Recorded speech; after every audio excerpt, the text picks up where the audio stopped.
Bismillahirrahmanirrahim. Assalamualaikum warahmatullahi wabarakatuh. Saya Siti Nurhalidah Maulana dari Prodi Pendidikan Agama Islam Fakultas Agama Islam Lapemba Sabtu.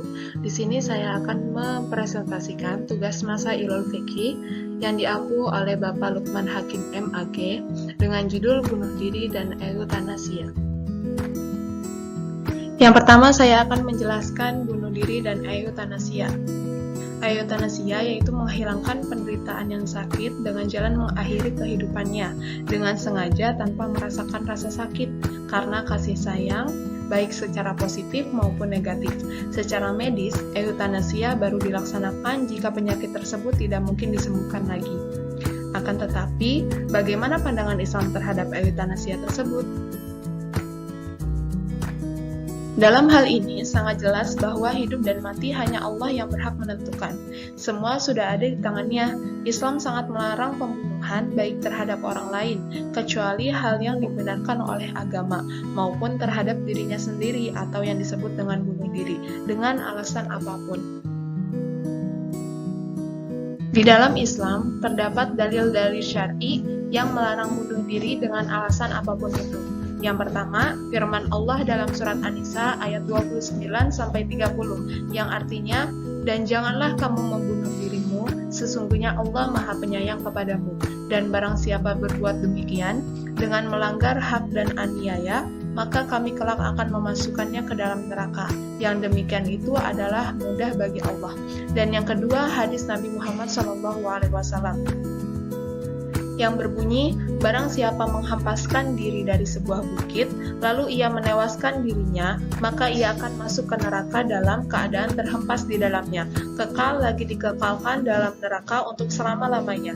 Dan barang siapa membunuh dirinya dengan sepotong besi, maka besinya itu yang akan berada di tangannya.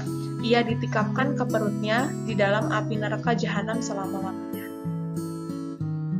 Sudah dijelaskan dengan jelas di ayat Al-Quran dan hadis sebelumnya yang saya bacakan bahwa bunuh diri itu dilarang keras oleh agama Islam. Contohnya, seseorang mengalami kanker tahap akhir yang sudah tidak ada harapan lagi untuk disembuhkan secara medis dan telah kehabisan harta benda akibat dari pengobatan tersebut. Nah, Islam tetap tidak memperbolehkannya untuk menghabiskan nyawanya dengan tangannya sendiri ataupun yang disebut bunuh diri ataupun dengan bantuan orang lain yang disebut eutanasia. Jika melakukan seperti itu, berarti ia telah mendahului atau melanggar hukum yang Allah tentukan.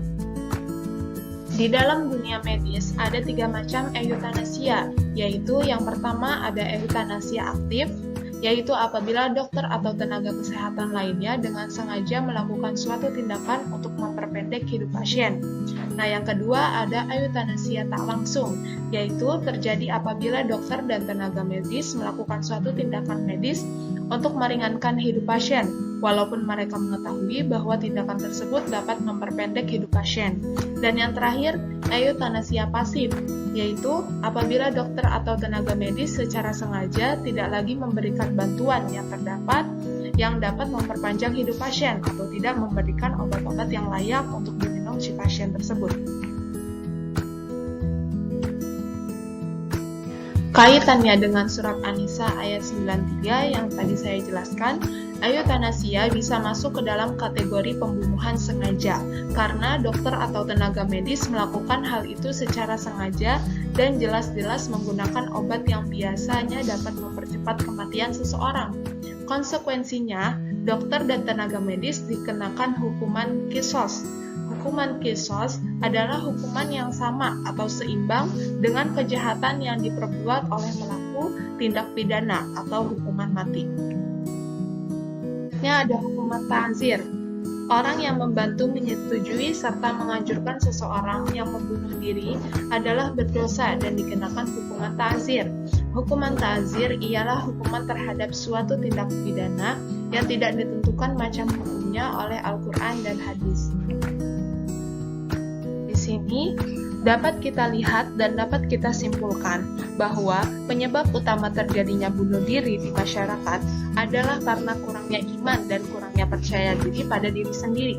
Karena itu, untuk menangkalnya harus ada pendidikan agama Islam sejak masa kanak-kanak. dan meningkatkannya dakwah Islamiyah kepada seluruh umat Islam untuk meningkatkan iman, ibadah, dan takwa terhadap Allah Subhanahu wa Ta'ala, dan agar kita semua percaya bahwa Allah Subhanahu wa Ta'ala melarang semua hal-hal tersebut.